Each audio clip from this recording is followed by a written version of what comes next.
Alright, we are at Monday, week 4, July 1999. This is the second last episode of July. We are past the halfway point in 1999. And as you see there, episode 175, WWE's up 79-28. And Triple H is up for renewal. His contract is. And WCW is in a bidding war with me.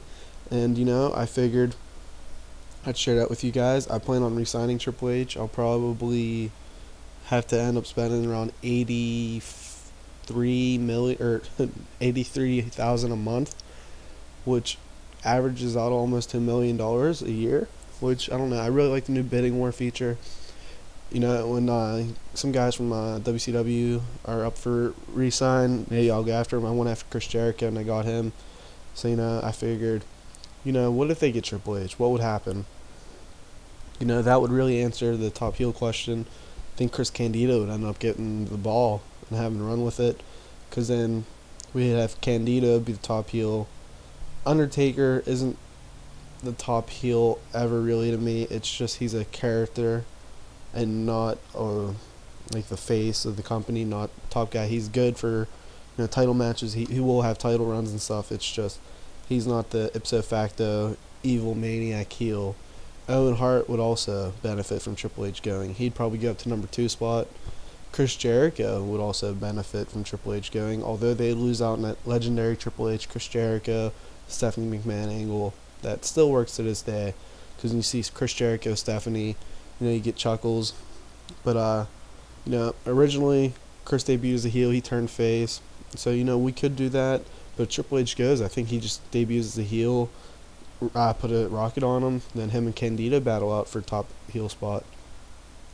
But yeah, it would be interesting if Triple H goes, because I would have to change Mania plans, and then because I have plans for Triple H as champion at Mania, plans with him as not champion at Mania, so it'd be interesting. He still might not be champion at Mania, because I'm really loving Chris Candido's gimmick so far. I don't know. What else? Tonight in this episode we have famous real life Vince McMahon Stone Cold Steve Austin angle that you guys will recognize. And then Rock is seeking revenge from his loss from SmackDown against Kurt Hennig. And then Undertaker responds to Can't Xbox Challenge. Okay, I said something about a minute ago about how I have Mania plans. I have 3 different main events set for WrestleMania 16 that I could do. One involves Stone Cold, as the champion. Actually, there's multiple. Stone Cold, Rock, Candido, Triple H.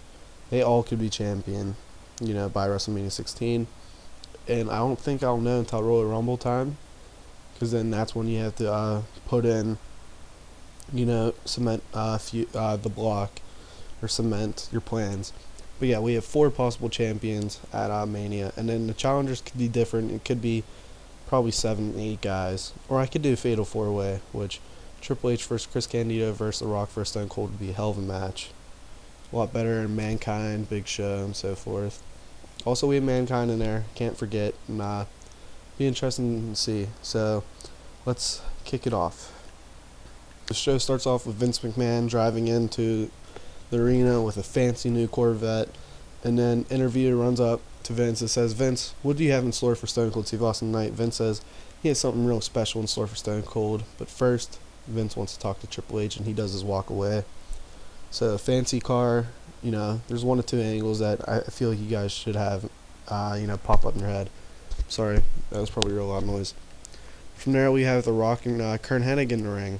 Rock comes out in the ring, Kurt Hennig comes out, trash talking, says, "Chris Candido beat your ass." The Rock says, blah, blah, blah. The Rock lost one, but you know what? He got screwed. And, how about me and you tonight? So the main event is Rock versus Kurt Hennig is the main event of Raw.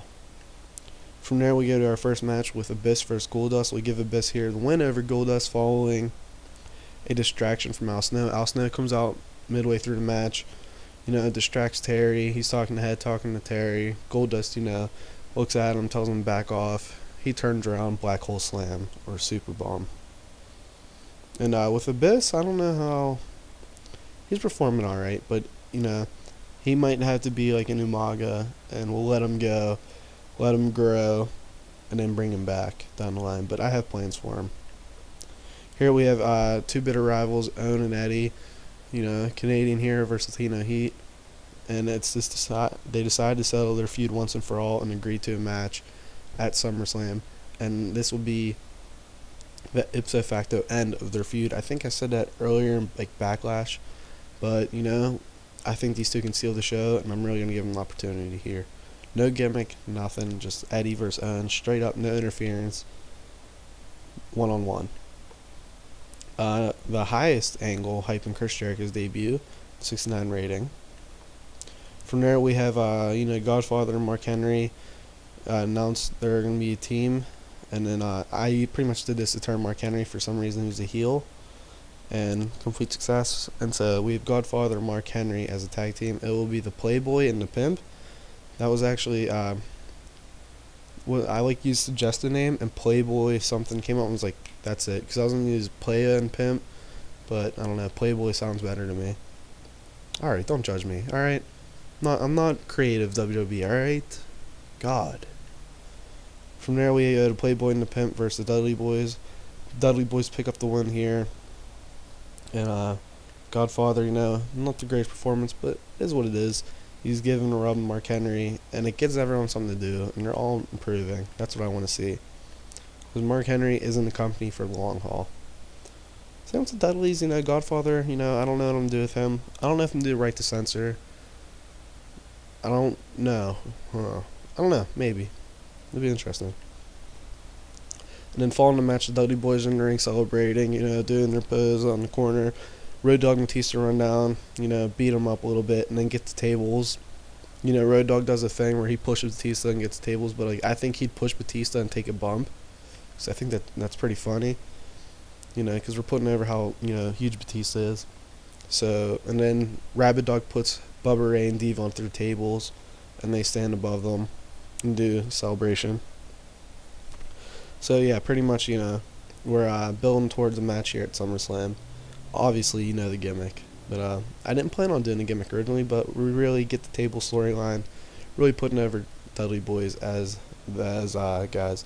And I was watching them today, and I was thinking, I wonder if their matches got hurt by them being known for putting people through tables. Obviously, got them over, gave them a gimmick, gave them a spiel, and gives them heat now. If they get the tables, too bad. That's a good way to get heat, but the fans really wanted just to see them get the tables. They would, do the thing where Bubba tells Devon to get the tables. Heel distracts Devon. Devon, ducks a clothesline, 3D, end the match. So, I don't know if that's a good way to prevent the booing of the tables, but I think it kind of hurt their matches a little bit. Definitely in the beginning, around this era. When they were in TNA, not so much. Here we have ENC cut a promo and accolades. Pretty much the Brood here cut a promo in the ministry saying, pretty much saying that they're on their own now. Gangrel's there, he's just there in spirit. Following that, we have Vince McMahon is in the ring. He calls out Triple H and says, Triple H, me and you have a common target, common enemy in Stone Cold. We've been part of the corporation. We are, corporation is no more, but how about me and you team up once again to take down Stone Cold Steve Austin? Triple H shakes his hand. This is just pretty much announcing that they're on the same page against Stone Cold. Okay, following that, we have Rikishi, Val Venis, Scotty 2 Hotty versus Un-Americans. Rikishi gave Stinkfist to Chavo on 2 weeks ago on SmackDown or Raw. Then last week on Raw, he beat up William Regal. Chavo interfered. Then SmackDown, Scotty and Rikishi versus Regal and Chavo. And Val Venis has been feuding with Un-American since he's a former member. Okay, steal the show thing here. I've been using that a lot, but we're just trying to play with that stuff now, and got the crowd buzzing. Scotty and Rikishi not suited for a gimmick. That's BS. Scotty's performance 52. He's an enhancement talent. Val Venis 77. William Regal 79. Early 2001, William Regal in late 2000 was pushed as a main eventer. I think that's pretty interesting to see, because he becomes commissioner around WrestleMania 17. And then following that match, we go to Taz and D'Lo Brown trade insults. Basic European title feud. Nothing extraordinary, nothing special. Just 1 month in, 1 month out. I don't know exactly when Taz is going to lose the title. I think D'Lo might get the ball here. I don't know. Here, and Undertaker accepts the challenge laid down by Kane and X-Pac, so it would be Undertaker and a partner, Abyss, versus Kane and X-Pac. I say Abyss because really, you guys could figure out that's the most reasonable option, and because he's caused a lot of destruction. He hasn't really lost yet, I think. Maybe DQ. Following here, we had Mike Barton beat Jeff Hardy in Raw last week. We had Matt Hardy defeat Mark Mero in SmackDown. Now these two face, and this ended in scuttlebutt, sports entertainment finish is when Mark Mero and Jeff Hardy interfered, and the two teams just end up brawling. Here, Vince McMahon is in his office talking to his stooges, Pat Patterson, Briscoe, and then saying Stone Cold doesn't have the balls to show up, and then right on cue, Stone Cold walks up. He walks into the arena. He walks. Sees Vince's car. He says, "Whose car is this?" Vince McMahon walks off camera. All you hear is like a backing up noise, and then cement truck. He drops the cement in Vince's car. Vince is all pissed off. He kicks his TV, real life angle, and Stone Cold destroys Vince's truck. And then we go to commercial, and Vince is pissed.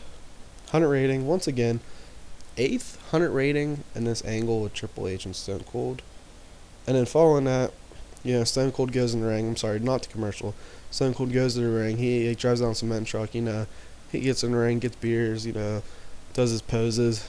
Triple H appears and beats the shit out of Stone Cold once again to give him heel. 9th 100 rating in this feud. This feud's money. And then in our main event, Chris Candido's on commentary. The Rock vs. Kurt Hennig ended with The Rock defeating Kurt Hennig with the People's Elbow. 93 rating. Kurt can still go. And then Chris Candido's not an announcer, but it is what it is. And then we end the match, or end the, 100 rating. And then we end the show with Team Perfect beating down The Rock when Mankind hits the ring and scares them off. Last week on, was it Raw? Or SmackDown? Last week on Raw or SmackDown, Mankind asked The Rock if he could be his partner. The Rock declined. Yeah, he asked him on Raw to be his partner. Rock declined on SmackDown. But here we have Mankind save The Rock's ass. 94 rating. We are on fire. This is probably the best run I've had in 90s and 90 ratings. The whole series. Because I'm really figuring out the main events and the angles and stuff. I think we're going to beat WCW again to go up 80 to 28. Alright, so let's look at this first. Ooh, broken jaw. Wow. I would probably sign Scott Hall if the opportunity came up. I probably would. Alright, WCW puts on a solid match with our solid card, 85 rating. We have Outsiders defeat Benoit and Malenka. That's a good match. It'd be a weird match since the Outsiders are like almost a foot taller than Benoit and Malenka, but still. Savage versus Malenka, Sting, Rey Mysterio. That's a stacked card. They really used everyone. I love how they're using Umaga a lot. OG ECMO, but he's losing. It's interesting. Okay. Mark Henry doesn't connect the fans. He should probably. Ooh. Alright, so let's look at this. I expected this fully. Seriously, considering both offers, 74,000. Alright. I don't know why he would and tack another year in there. Oop. Alright. Let's just give it 2,000 raise. Triple H, Rock, Stone Cold, they really deserve, close to what they get. Because they really, they're going to be main eventers for life. Chris Candido, I wouldn't give this big contract because who knows if he ever just, plateaus and reaches that, gap where he can improve and can't put on great matches. But, Triple H, Stone Cold, Rock, Taker, Kane. Not so much Kane, but Kane, Mankind. Those are guys I want to resign, keep. Okay, I think we're going to go to 80,000. I'm going to take a drink here, excuse me. The stored templates is a good, a cool new feature. I haven't yet to do one. Maybe I should say this is a template for rival bid from WCW, but I think this is going to be it. And let's see. All right, there. Anything else we're gonna do? Cause if not, we're just gonna get straight to SmackDown, and then talk to you guys there. All right, let's go to SmackDown. I'm not gonna air SmackDown yet. Just figured I'd show you if there's any backroom stuff. You want a locker room I almost said Pokemon locker room poker tournament. All right, so that's gonna be it for this episode. 15 minutes long. Thank you guys for watching. Hope you guys enjoyed it, and have